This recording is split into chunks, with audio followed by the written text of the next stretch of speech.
The tower shines in the distance, and my eyes see only the summit.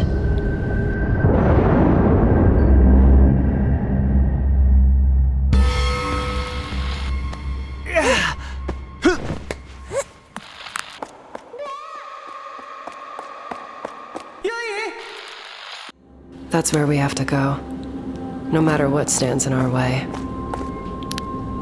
Ren keeps worrying, hesitating, but he doesn't understand. We need this. The world needs to see us. Every grip, every breath is proof that we're more than shadows lost in the crowd. Up there, above everyone, we'll be untouchable. He fears the tower. I crave it.